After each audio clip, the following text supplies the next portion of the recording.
This is a Japanese PSP 3000, and it's a normal, functioning well PSP 3000. I picked up in my time in Japan, and apart from just save data that's on here, not really much going on. But we are going to introduce this guy, which is essentially a micro SD adapter for the memory stick slot on here, which will allow us to go ahead and use micro SD cards. Now, in order to use this stuff, the PSP has to be hacked, which we'll go through. It's very quick, very easy, and get all that done. In order to do this, I had to go ahead and pick up a little USB cord, and this is actually a really nice cord. It has a lot of retro handheld outputs on it, or charging ports. So it has the PSP barrel jack for charging, as well as the one of these. I think this one, maybe?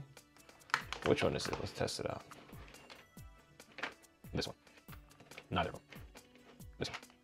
Neither of them. I have it somewhere. This one. So this is essentially a PS3 controller charger, but that also doubles as the data cord for the PSP. So we'll plug this in the computer, get this hacked, which will then enable us to have a micro SD, add 64 gigabytes. You can definitely add more. I just don't really have the desire to. And then upload your own backups to this and play digitally. So I have already previously shown you this from the time I hacked my PSP Go, and nothing really changes. You're gonna go to PSP Punk or PSP Unk, I guess, depending on how you say that. The difference between the PSP Go and this is, I guess, the file that you're using, and I guess they updated it from the last time I did it, but we're gonna download something called ARC4, and this website has laid everything down for you for the installation. So essentially you have the download here,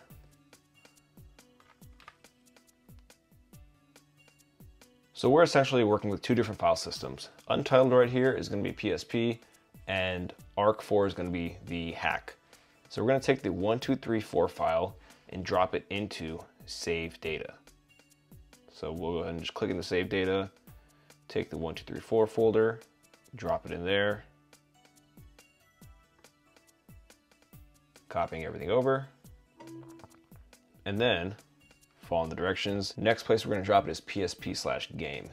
So we go to back out of here, PSP game folder right here, and we're going to drop the ARC loader folder in there.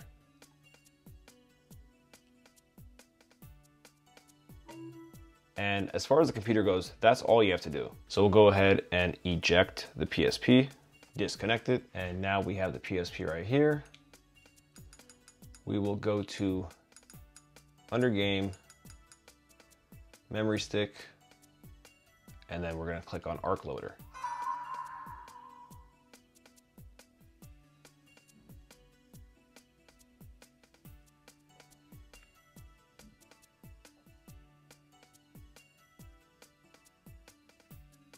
Once that is run, we can go to the settings very quickly.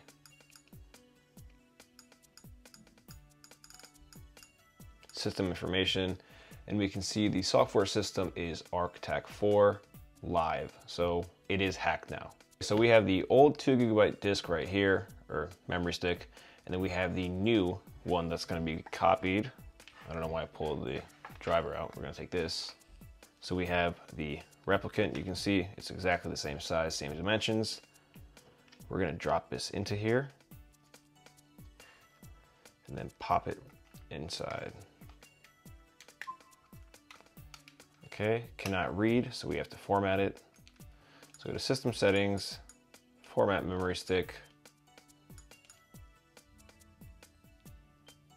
format complete.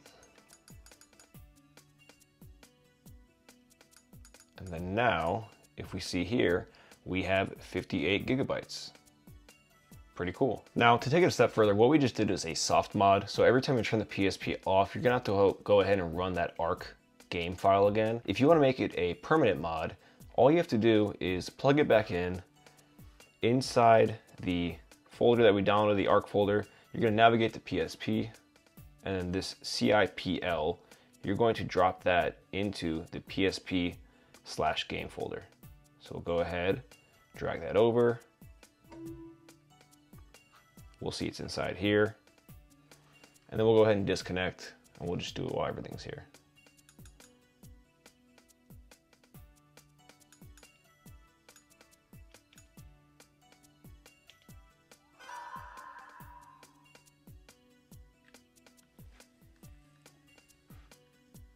close that for privacy.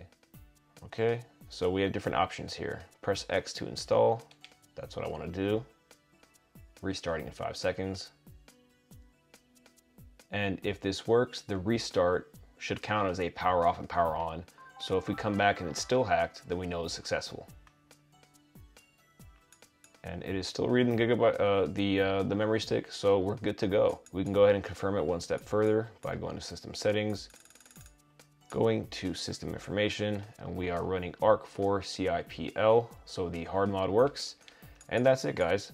From here, you can go on and take UMD backups and put it on here and play games digitally. If you want a video on that, I can show you how to do it. It's pretty easy, just Google it. But again, make sure you use backups and try to do it with games that you own, if you know what I'm saying. If you guys like the video, leave a like. If you want to see more videos in the future, consider subscribing, or don't. I don't control you. I'll see you guys in the next one. Bye.